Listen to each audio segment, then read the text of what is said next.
हाँ जी, नमस्कार आप सभी को। स्वागत है आपका अपने यूट्यूब चैनल पे। आज के सेशन में हम शुरुआत करते हैं भारत के प्राचीन जो वेद थे, हमने एक वेद की वीडियो देखी है। वेद जो थे उनमें कितने प्रकार की शादियाँ भारत में प्राचीन टाइम पे होती थी। सबसे पहली बात यहाँ मैंने लिख रखा है आपके सामने, प्राचीन भारत के 8 प्रकार के विवाह, यानी कि भारत में 8 प्रकार से उस टाइम पे शादियां होती थी। आज के टाइम पे भी बहुत सारी प्रकार अब हो चुके हैं, लेकिन आज के युग के जो प्रकार हैं वो आधुनिक युग प्रकार हैं। लेकिन जो प्राचीन जो शास्त्र सम्मत थे, उनमें से 8 ऐसी शादियां हैं, और 8 में से भी 2-4 शादियां ऐसी हैं जो शास्त्र से सम्मति थी और जो शास्त्र जिनको मानते थे। फर्स्ट ऑफ ऑल सबसे पहले देखते हैं ब्रह्म विवाह। ब्रह्म विवाह का मतलब क्या है? इसमें लिखा है सबसे उत्तम प्रकार, यानी कि सबसे उत्तम प्रकार की शादी होती थी ब्रह्म विवाह, जिसमें पिता वर को बुलाकर अपनी पुत्री को सौंपता था। यानी कि जैसे आज के टाइम पे जो नॉर्मली शादियां होती हैं, उसमें भी ऐसा ही होता है कि भाई वर जो होता है वो कन्या के घर पे जाता है, फिर उसके बाद उसके साथ उसकी शादी होती है। दूसरे नंबर पे देव विवाह, मंत्रों का उच्चारण अच्छा करने पर, यानी कि उस टाइम पे जो आर्य समाज था, आपका भारत का आर्य समाज जो था, आर्य समाज में जो व्यक्ति मंत्रों का अच्छा उच्चारण करता था, यानी कि क्या किया जाता था, एक जो पिता है, कन्या का पिता, वो अपने घर पे एक यज्ञ का आयोजन करता था, जिस यज्ञ में जो सबसे ज्यादा उत्तम क्वालिटी के, यानी कि सबसे अच्छे तरीके से मंत्रों का उच्चारण करता था, उसके साथ वो अपनी कन्या की शादी कर देता था, यानी कि मंत्रों का उच्चारण अच्छा करने पर। तीसरे नंबर पे आता है प्रजापति विवाह, वचनबद्ध करके, यानी कि डिमांडिंग मैरिज। जैसे आज के टाइम पे नहीं कह देते हैं हमारी लड़की खेतों में ही जाएगी, हमारी लड़की गोबर नहीं गिरेगी, हमारी लड़की कुछ और नहीं करेगी, इस टाइप से जो वचनबद्ध कर देते हैं, भाई हम खेत में तो आज तक हमने काम नहीं करवाया, हमारी लड़की खेत का काम कैसे करेगी, हमने तो हमारी वाली तो भैंसों का काम नहीं कराया, हमारी ने ये काम नहीं कराया, वो काम नहीं किया।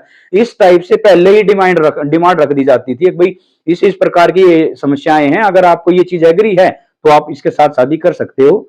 उसको कहा जाता है वचनबद्ध विवाह करके, यानी कि वचन पहले ही पुत्र को वचनबद्ध कर दिया जाता है जिसके साथ शादी होनी है, इसको कहा जाता है वचनबद्ध करके विवाह करना, प्रजापति विवाह। उसके बाद अगला आता है गंधर्व विवाह।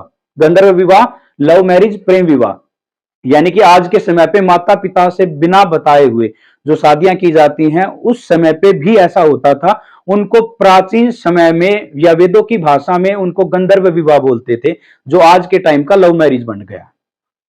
अगला है आश्रय विवाह, एक जोड़ी गाय बैल लेकर, यानी कि इसमें क्या है, इसमें आज के समय से थोड़ा उल्टा है।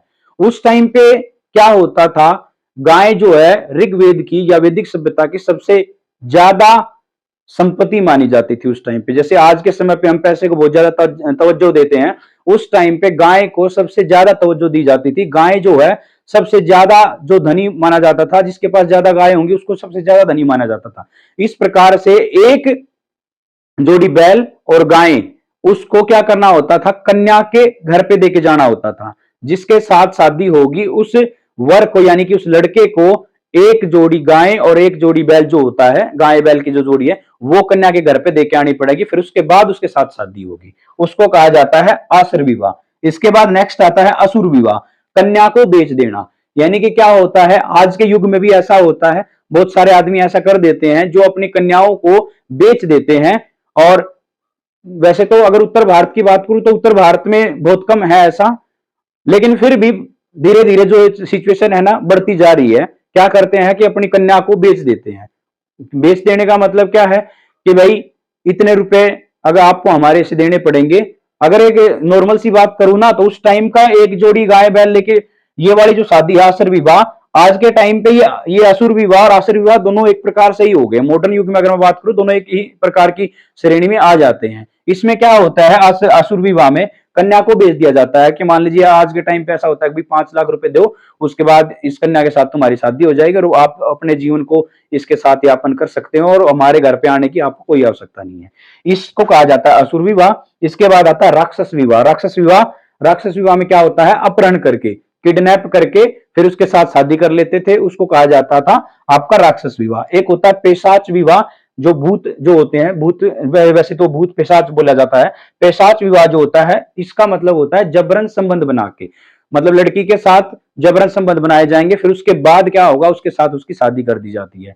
ये भारत के वेदों में, प्राचीन सभ्यता में, भारत के प्राचीनतम जितने भी वेद हैं उनसे हमने ये चीज सीखी है कि ये वाली जो चीजें होती हैं, इतिहास में 8 प्रकार की शादियां थी, जो आज के वर्तमान में इन 8 प्रकार की शादियों से मिला जुला के शादियां हो रही हैं।